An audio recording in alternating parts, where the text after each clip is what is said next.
Selamat pagi rekan-rekan orang muda. Renungan kita pada pagi hari ini berjudul Kekayaanku yang Malang. Pembicaraan mengenai orang kaya seringkali menimbulkan perdebatan. Namun, sikap ini telah ada sejak zaman Yesus. Kisah penguasa muda yang kaya dalam Matius 19 ayat 16-26 menyoroti hal ini. Meskipun kaya, saat diminta oleh Yesus untuk meninggalkan semua kekayaannya, penguasa muda itu pergi dengan sedih karena sangat mencintai harta dunianya. Para murid Yesus dalam reaksi mereka terhadap penolakan penguasa muda bertanya kepada Yesus bagaimana seseorang bisa diselamatkan. Yesus menegaskan bahwa ada hal-hal yang tidak dapat dilakukan manusia, tetapi Allah mampu melakukan segalanya. Ini menggambarkan apa sih tujuan dari upaya penginjilan kepada orang kaya, serta menunjukkan bahwa Tuhan tidak terbatas dalam melakukan mujizat. Lalu, apa ya contoh yang relate di zaman modern ini? Contohnya adalah kekayaan materi tidak selalu memenuhi kebutuhan rohani seseorang. Terkadang, meskipun memiliki segalanya, seseorang masih merasa kosong dalam jiwanya. Oleh karena itu, penting loh bagi kita untuk melihat mereka sebagai calon penerima Injil.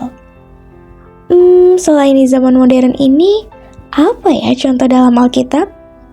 Ada contoh dari sejarah dan Alkitab yang menunjukkan bagaimana iman dan kesetiaan kepada Allah dapat diperlihatkan di tengah lingkungan yang kaya dan berkuasa.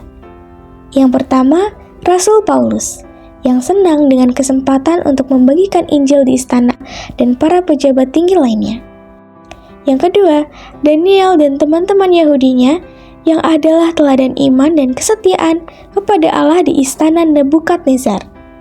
Yang ketiga, Yusuf yang melakukan hal yang sama di Mesir kuno saat melayani Firaun. Yang terakhir, karena keberanian budak muda di rumah Naaman, dia akhirnya sembuh dan mengenal serta mengasihi Tuhan Israel. Nah, sebagai masyarakat modern, kita harus mencari kesempatan untuk menyebarkan Injil, khususnya kepada mereka yang memiliki segalanya namun kosong dalam jiwanya. Karena Tuhan datang untuk menyelamatkan siapapun yang percaya kepadanya. Dengan demikian, apa yang tampak mustahil bagi manusia dapat menjadi mungkin bagi Tuhan. Oleh karena itu, mari kita berdoa dan bersiap untuk menjangkau mereka yang sangat membutuhkan juru selamat, termasuk orang-orang kaya. Doa kita hari ini. Ya Tuhan, kami berdoa dengan hati terbuka. Kami tahu bahwa membagikan Injil kepada orang kaya dapat menjadi sebuah tantangan. Namun kami ingat bahwa bersamamu segala sesuatu mungkin terjadi. Seperti para murid yang bertanya-tanya, apakah ada yang bisa diselamatkan? Kita mungkin meragukan kemampuan kita untuk menjangkau orang kaya. Namun kami tahu bahwa Allah dapat menyentuh kehidupan bahkan mereka yang tampaknya berada di luar jangkauan. Kemudian, seperti Paulus, Daniel, dan Yusuf yang menyampaikan pesan-Mu kepada para pemimpin yang berpengaruh, bantulah kami menemukan peluang untuk membagikan kasih Allah kepada orang-orang kaya di dunia ini.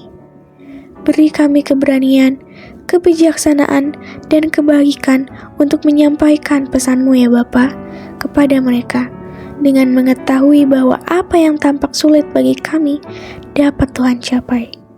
Di dalam nama Yesus kami berdoa, amin. Inilah renungan pagi kita. Nantikan renungan pagi esok hari yang berjudul Jangan Biarkan Keraguan Menipu Anda. Selamat beraktivitas, Tuhan Yesus memberkati.